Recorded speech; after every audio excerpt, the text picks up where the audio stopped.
Good evening, Aquarius. Welcome to your reading.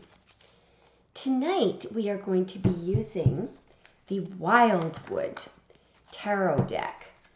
We haven't used this in a while, and I'm really excited to use it tonight. I was kind of shopping for new tarot decks today and realized that this deck is one of the better decks, and then I started missing it. I did order us some new decks though, so it's going to be a surprise. And a few other little things I ordered for us that we can use an oracle, a new kind of an oracle deck, and some past live. I feel like looking at what's on the bottom of the deck right now. Oh my. So we've got the card in the traditional deck. This is equivalent to the Three of Pentacles. Sorry, I'm going to get this to focus here. Just give me one moment. I'm going to fix the lighting. All right, hopefully that's a little bit better. Now, so what I'm going to do tonight with the Wildwood, instead of giving you the equivalents, well, I will give you the equivalents in the original deck, but I think I am going to focus more on the meanings in the Wildwood deck. Are we still having a problem with focus? No. Okay, so you can see there are three, there's sort of like two pillars and a stone on the top, the Three of Stones. Now her feet are kind of like, they look like the roots of trees. So she's actually, it's called creativity in this deck. Now, it's about, generally, if you think of an artist and the way the artist communicates through either music or painting, except in this deck, there's a combination of building something by drawing on the subconscious or on emotions. And it's a very, in the regular deck, this is the Three of Pentacles. It's Mars and Capricorn. And similarly, Mars does very well in Capricorn. Capricorn tends to organize and build on the fiery energy of Mars. Now, what does this all mean? First of all, there could be you and another person, okay? I don't think we're looking at a third-party situation here. What I see is 2, 1 plus 1 equals 3. That's what I'm seeing here, because it's like you and some other person, maybe it's your person, your energies combine to, the sum is greater than, what is it? The whole is greater than the sum of both. In other words, so you could be, someone could be drawing on your artistic energy. That's the other thing. They could be doing well, building well, because they're drawing on your energy. Or similarly, you could be helping somebody build something. You could be helping develop their creativity. Or this could be all about you. And it could be you drawing, being able to channel and focus, your subconscious or artistic energy into building something. Anyway, we're going to start the reading in a moment, but I did want to get, of course, you could be dealing with a Capricorn, okay, or a fire sign there, a fire sign with someone with cardinal earth and cardinal fire in their chart. Now that's interesting, because these are two cardinal energies. What does that mean? These are generators. They tend to, they're like, well, not generators, they're like the catalyst, okay? They're the spark that gets everything going. I'm not satisfied with the way I just explained that, but it's something like that, okay? Can we have a rune, please? For Aquarius? Good grief, guys. What's going on? Okay. Oh, yeah. Were we just talking about a spark? This, I just saw 444, by the way. I just glanced to because I was wondering with the lighting, and I just glanced to my right to look at the monitor, and I saw 444. This is called Kenaz. It's like a torch. It's like a spark. Sorry, my nails are so shabby. There's passion, there's fire here.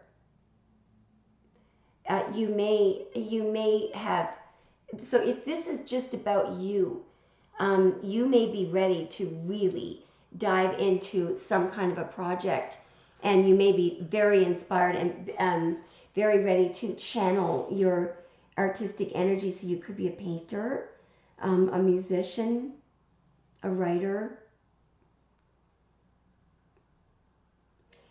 Some of you could be counseling people. Some of you could be psychologists or something. I'm just seeing the ability to organize and make use of subconscious energy, okay? Or you could be the builder, and you know your person could have this this energy. Now I'd like to get a Lenormand. Just a moment, please. All right, can we have an accurate? Okay, something just literally handed itself out, so we're going to take it, all right? Whatever it is. I do see, by the way, on the bottom of the deck there, the house. This is really looking very good, guys. Hang on.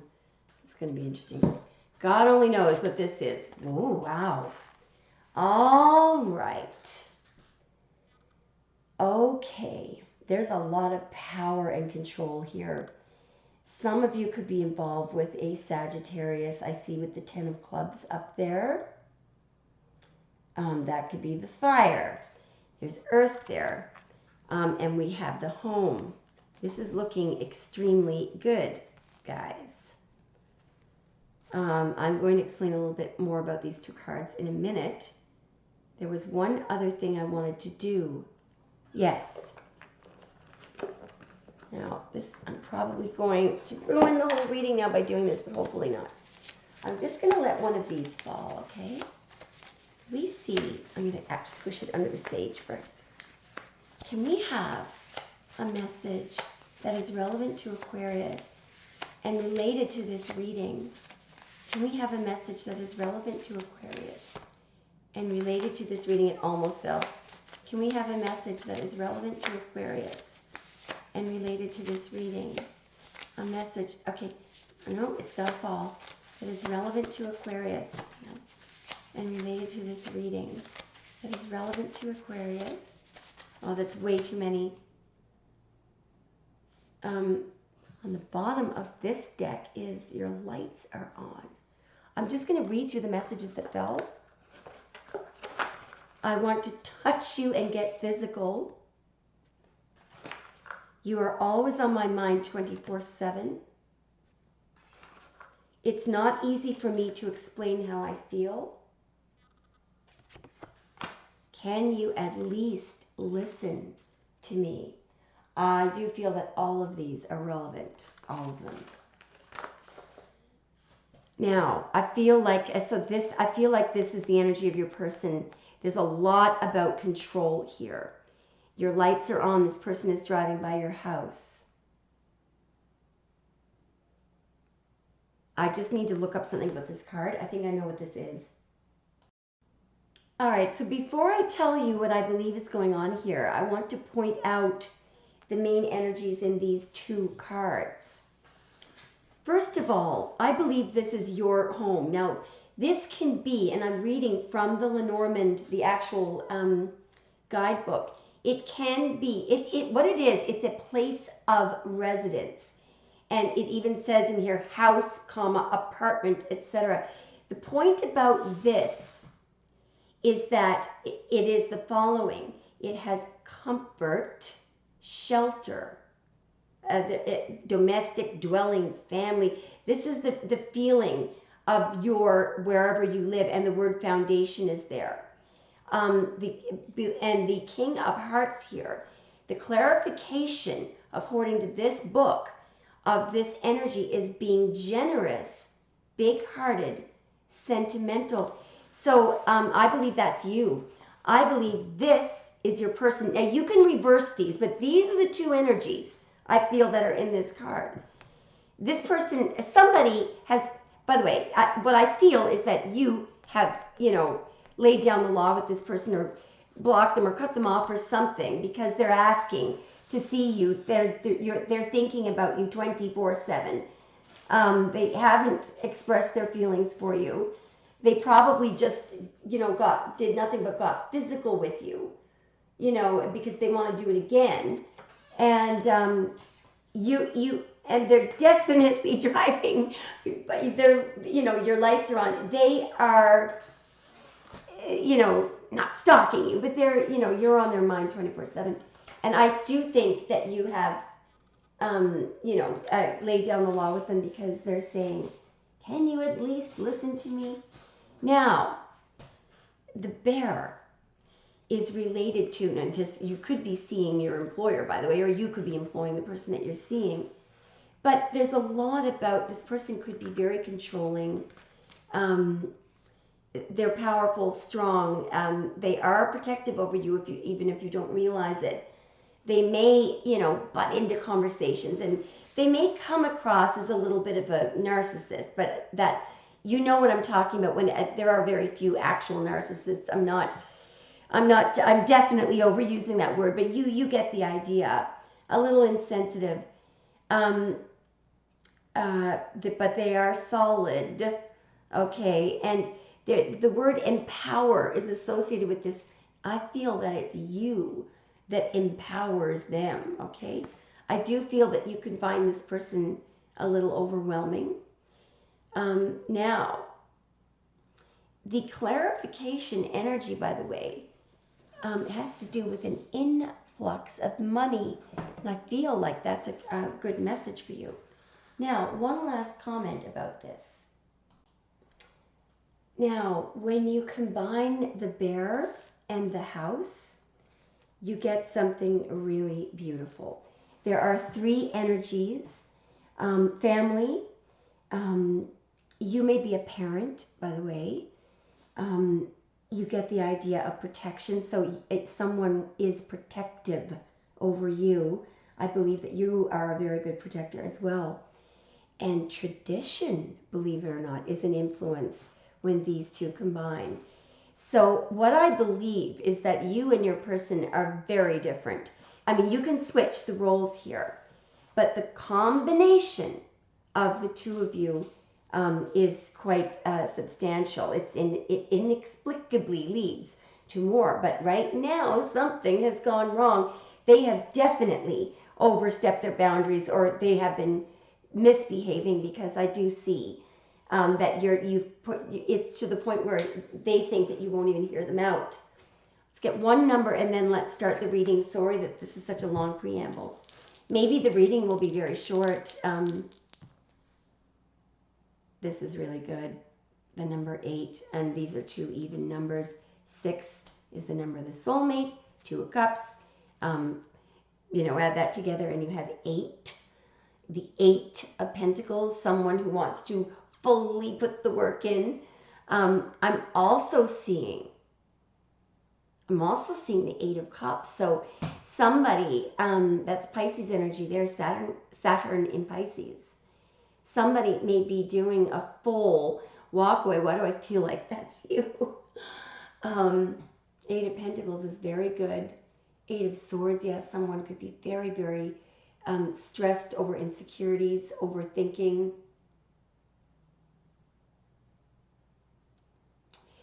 And the 8 of Wands. Wow. That is just like that energy. So there is the 8 of Wands are the arrows of love. It's also fast moving communication. You may get a text or a phone call from this person. You probably have them blocked. They may travel to your house. I always see the time period of in the next 48 hours with the 8 of Pentacles. Let's get your reading started. Sorry about the long preamble. All right, here we go. So for the astrological sign of Aquarius, a fixed air. So something's coming out right away, so we're just going to open it. Interesting.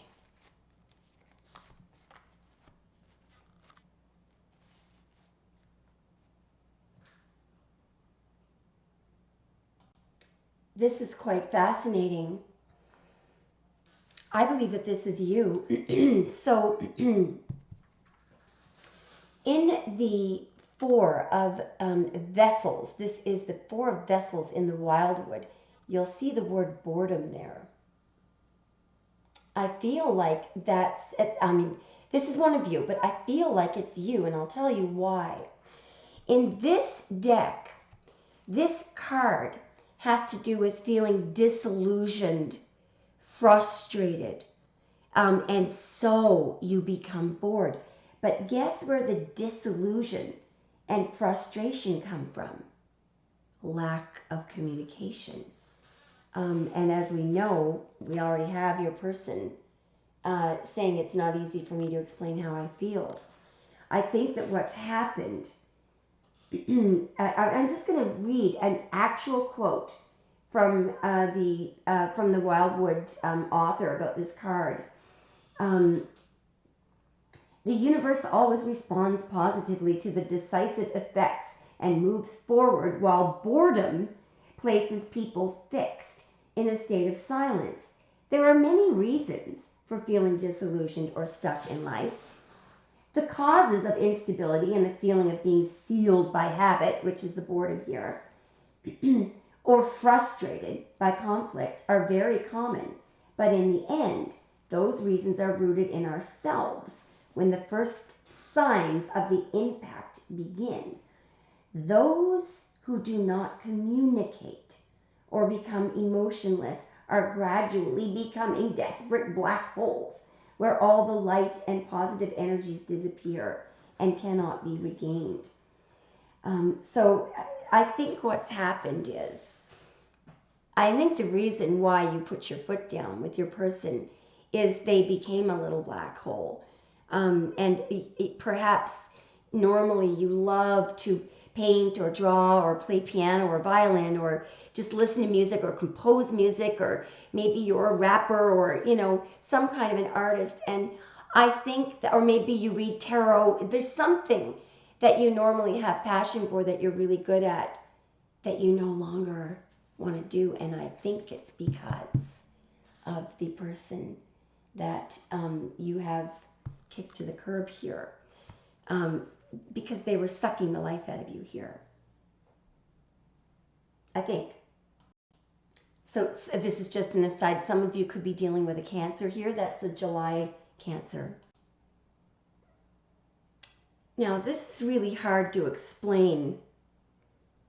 The ancestor here, it has a completely different meaning in this deck than the Hierophant does in the traditional deck. So in this deck,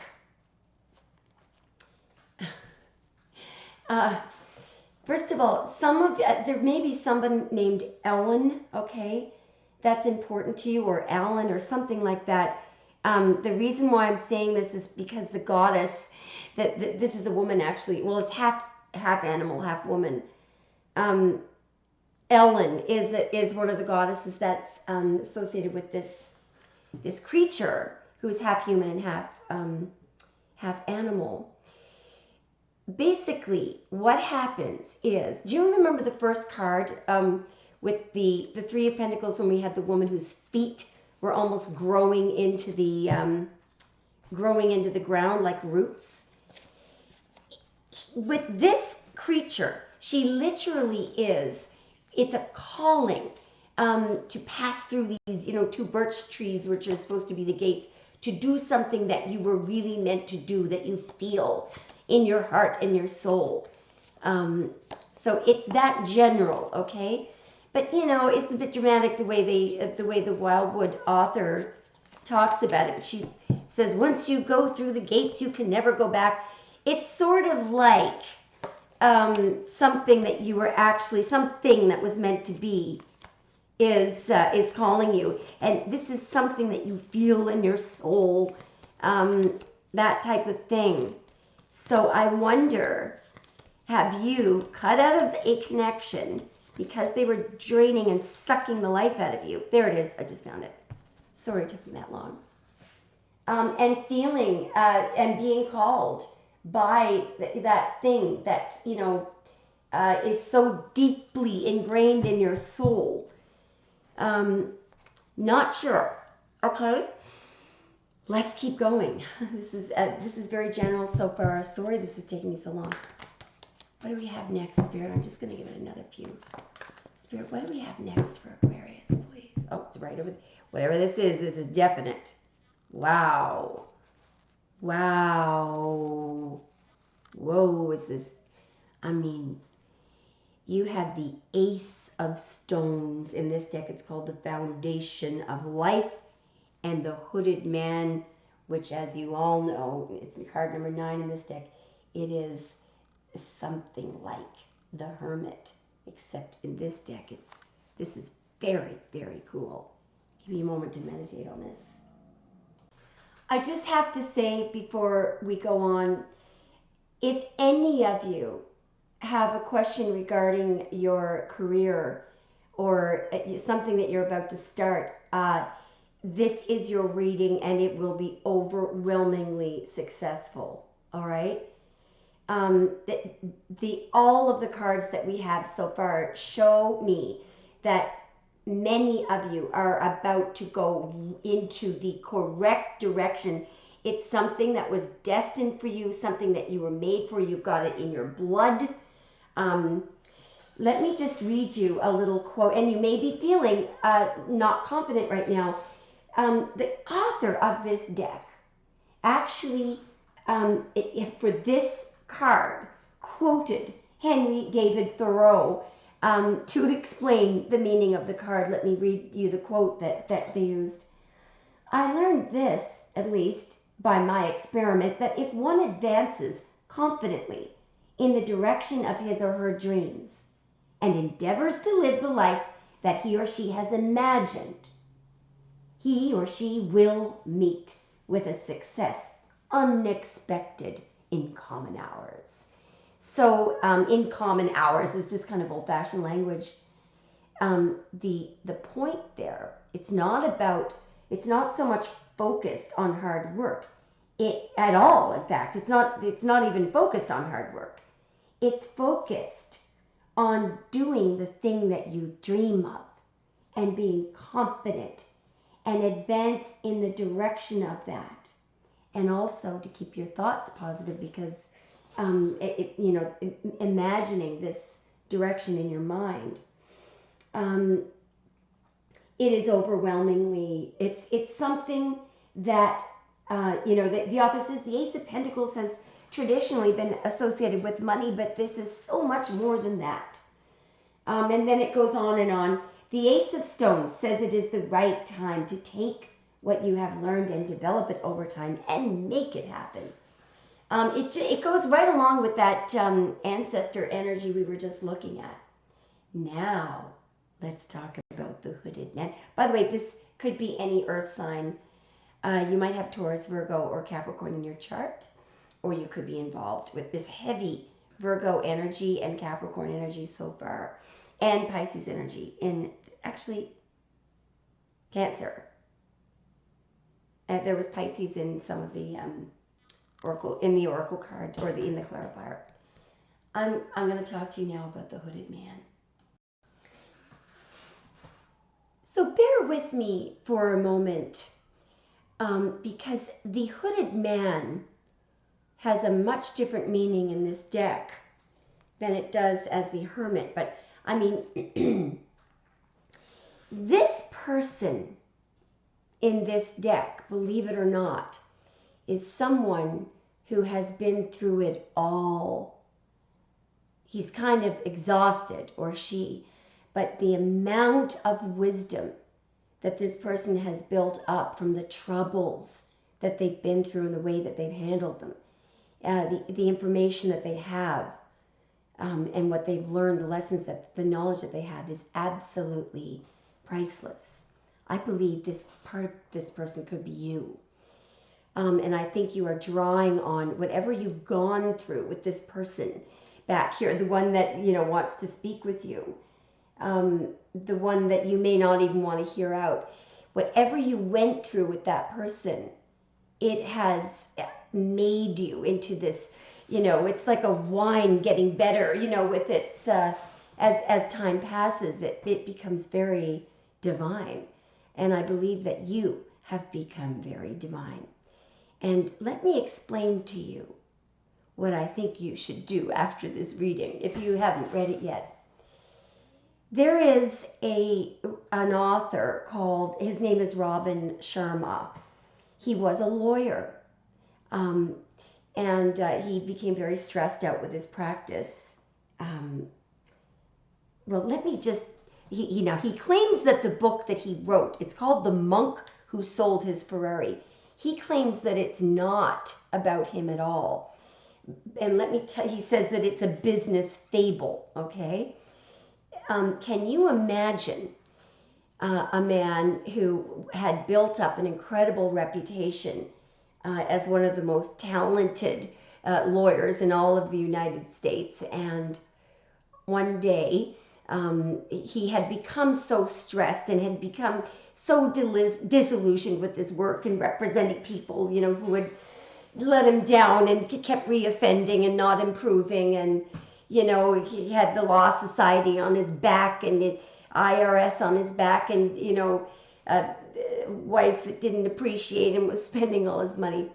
Well, and so he began to drink, and he didn't exercise anymore, and he'd go out for these expensive dinners with his colleagues after work, and you know, and get drunk and then be hungover the next morning. He didn't perform well in court, and you know, he began to get high blood pressure. And in the opening scene of the book, he's in court giving a closing argument, and he has a heart attack and collapses right in the middle of court. And there's this really dreadful, the way it's described, I just feel like it must have happened to Sharma, but he absolutely insists that it's not autobiographical. Well, he wakes up in the hospital. Now, his best friend, he had a best friend who was also a lawyer. And after the day that he had his heart attack, and actually it was a junior lawyer who was articling for him, that was the last time he saw the lawyer until a year later. And guess what the lawyer did after he woke up in the hospital? And the doctor told him that he had had a massive heart attack. He sold his practice, sold his house, divorced his wife, sold his Ferrari, gave his wife and children all his money, and he went to the Himalayas seeking out the monks. And there are, I think they're Buddhist, but there's a Buddhist monastery somewhere in the part of the Himalayas. I think, I'm not sure what it's called, but it's the Indian Himalayas, not the part. I know it. I mean, it stretches. There's over 100 peaks, you know, of the Himalayas. But these are Buddhist monks, and there's a monastery up there, and they are up so high. I think it's something like 20,000 feet, at around 6,000 meters above sea level, which is quite significant. And they live there sometimes for an entire year in complete isolation. You have to read the book because it is so incredible what happens to this lawyer in the book. And he starts another career when he returns, and nobody recognizes him because he looks 20 years younger. He's happy and refreshed. And as a joke, he came back with one of these robes that the monks would wear. But in the book, he really has to struggle to get to them. It takes him weeks, I think, and he has to hire all these different people, and then he has to sort of impress them enough for them to take him in. And there's a really sort of a very kind of a tear-jerking scene in the book where one of the monks finally says to him, "I can tell that you've been through a life of pain." And you know, it's just an incredible book. You have to read it. The Monk Who Sold His Ferrari by Robin Sharma, Sharma, and I think it's Robin. Incredible book. But this person here is kind of like the Robin Sharma, or you know, the character in the book. I think that perhaps up until now you've been through hell and back. This is your brand new beginning. This is your new beginning. The ancestor, it's at what was the calling, this sort of, you could feel this calling for you. Now this could be about a relationship as well, because again, we've got the King of Cups there, and we have your poor old controlling person back there. Maybe he or she's the one who's having the heart attack. Actually, nobody's having a heart attack, okay? It's just that you get the idea of what we're looking at here. It's just an amazing reading so far. I think I'll get maybe 2 more splits, okay? And we'll get a future, of course. Oh, one more thing. If you don't think that you can do this, that you can make this, you know, new relationship work, or perhaps, you know, this bear, this controlling person that you were seeing that you didn't want to talk to, maybe they are going through some sort of spiritual awakening. But this thing that you want to do, whatever it is, this relationship or this job, you can do it. This bird, it looks like the wren, but it's actually a different kind of a bird. I can't remember what it's called.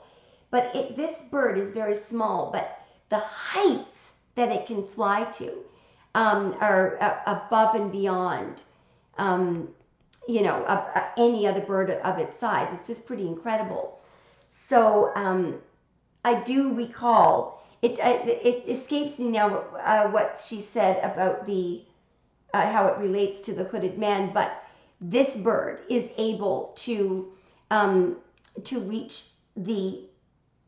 there's something about celestial knowledge too as well. So you may have gained some celestial knowledge. You could be sharing celestial knowledge, you know, knowledge of what we're doing here, and astrology, that type of thing. Or you may have an ability to predict things.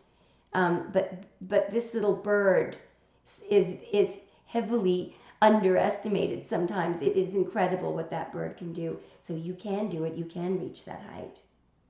Now, let's continue.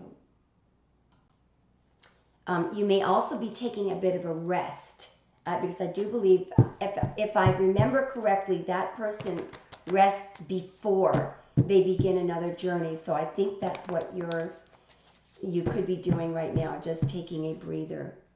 Wow, this is incredible. Wow, there's the pole star.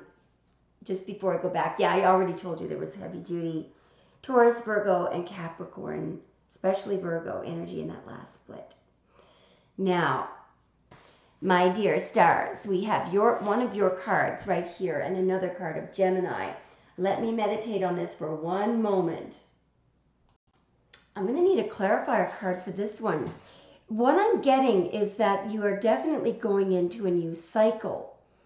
And the previous one may have been full of, you know, there is still, even in this deck, you'll see the arrows forming a wheel here. Okay, this card is supposed to be important. Yeah, wow. Just a moment. I think that's our clarifier. Yeah, it sure is. I'm even going to get one more after this. So Gemini, Cancer, and Aquarius energy here. But the idea here is a cycle of frustration, struggles, insecurity, maybe jealousies, that is going to completely come to a close. In this card, it's an entry into a very positive phase. And it assures that you will not repeat the past. There is, it's called instruction, there is an idea here.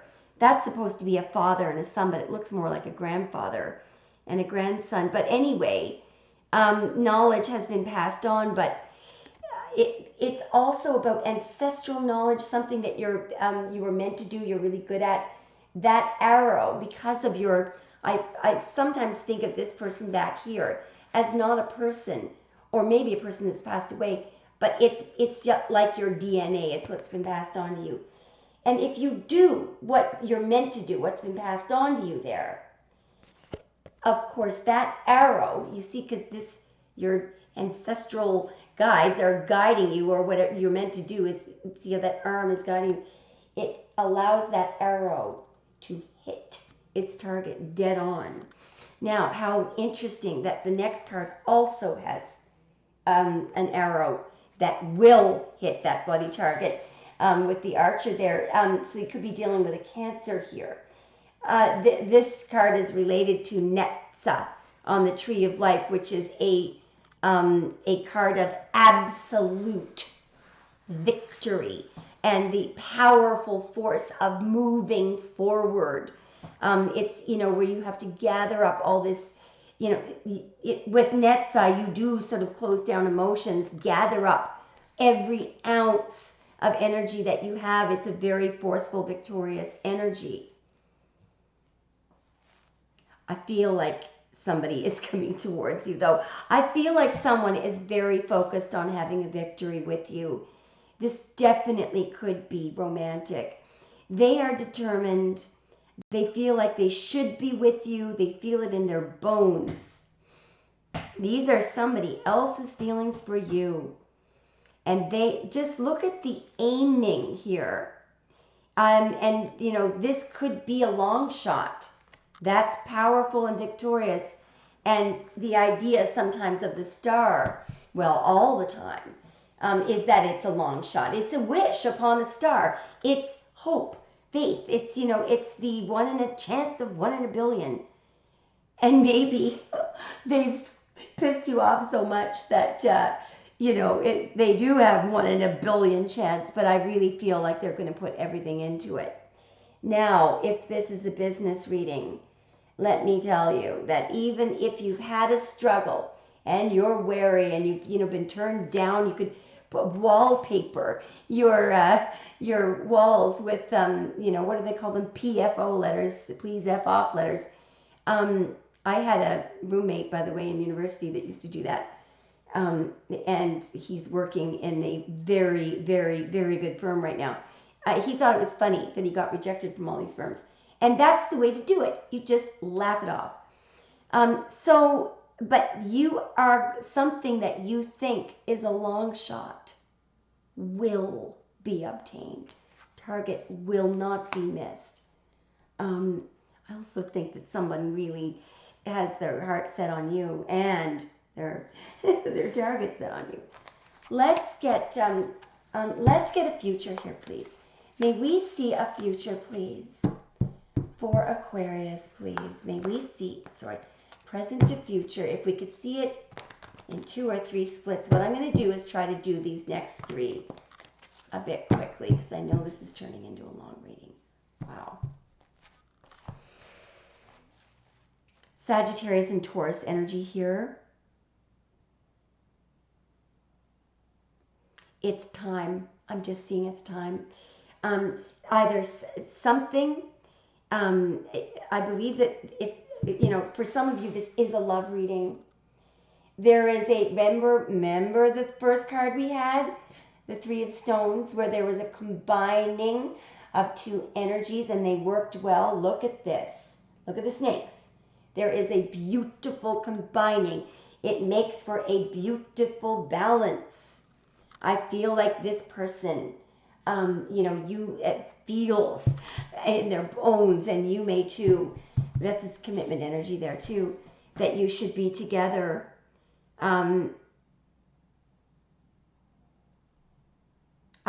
It looks really good. Show me a little bit more. Show me a little bit more. Okay, now I don't know what to do there because 4 wanted to come out. Show me a little bit more, please. Wow. Now something under here wanted to come out. Okay, I believe this is it. Guys, we have the Lovers right there. Again, this is very much a love reading for many of you, probably for most of you. We have the Shaman over here, and we were talking about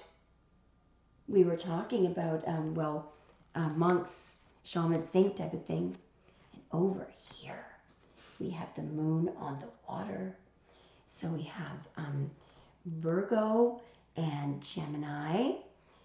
Gemini, and Pisces energy here, big time. Pisces and Virgo are very, I'm seeing that this actually, or if you're a Pisces rising or a Virgo rising, you could be Pisces rising, your person could be a Virgo rising. Anyway, or if you're an Aquarius rising or you have Aquarius in your chart, you could be a Pisces or a Virgo, but there's a pair of Pisces and Virgos here. But clearly there is also a pair of Aquarius and Gemini, Aquarius and Virgo, Aquarius and Pisces, Capricorn, Taurus, Sag also factored in. Let me see if I can summarize this in one sentence. Okay, I may not be able to do this in one sentence.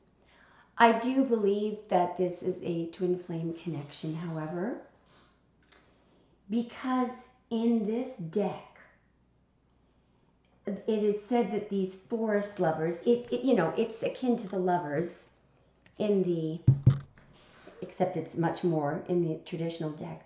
Here they are, the forest.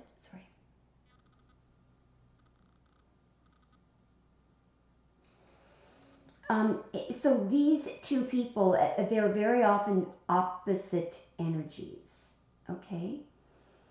In this deck, these two people, the forest lovers, are said to be reborn from one life to another, but known under different names in each lifetime. Sounds like a twin flame journey to me. Now, in this deck, these are gods and possibly goddesses whose role it is to protect. Okay, so I believe that this connection is simply protected by the gods. I also believe that this is the uncertainty, this is the emotion that your person was unwilling to tap into, and the reason why they couldn't express their feelings, I think that with you, this is uncertainty that you have about the connection because they've done so many things wrong. But, and I'm quoting here directly from, I'm talking about the moon, but I'm quoting from an article that was written on this card. Before we can find true love, we have to improve ourselves first. We must learn to accept every aspect of our soul. Every aspect of our soul and others. And accept the whole personality of others. So, people could be very, a personality can be very polarized. People can be, different from day to day. But, there's an encouragement here to just accept, people's individuality and an encouragement for them to accept yours. Joy will be extremely simple and lasting if we know how to harmonize those aspects and accept every polarizing element of others. Finally, true love will come as a gift if we can accept that. Another, this is interesting. On a personal level, the person who seeks spiritual balance through inner harmony and healing will have an extremely generous heart. We had that idea of generosity coming out from one of the cards. So this is a connection that was destined and meant to be, but it is two completely diametrically different energies. So you and your person may be like black and white. And I do believe that what has been tripping up this connection is your person's refusal, or someone has been refusing to accept their own dark side, refusing to accept the other person's dark side, and somebody has been refusing to access their emotions or move ahead because they're just too bloody wary. However, I think your person is now completely ready to move forward. although you may be uncertain. Let me just get one soulmate card to end off the reading. It looks incredible. This still could very well have been a business reading, and so if your career is, if you're at, ground zero right now, and you're feeling, bored, stressed, and restless, this reading was for you. It was definitely for you. And it is heavily, you can't get better than this in a business reading, or in a love reading for that matter. All right, so this card is loosey-goosey. I find the ones that are loosening up. Now, what is this? Well, golly, just what we were talking about. From a physical perspective, some relationships may seem less than perfect. Yet, from a higher perspective, all relationships are sacred, for they each help us to grow in love and wisdom. Now, there is a message here from your soulmate right here, okay? There's only about 5 of them in this deck. I don't know why, but you got one of them. Wow, oh boy. This is pretty heavy. This is from your person, all right? You are an angel of light. Before you, I surrender past and future. All that matters is this moment. My heart is transformed every time you are near. Aquarius, amazing. Let me know if it resonated. Sorry, it was so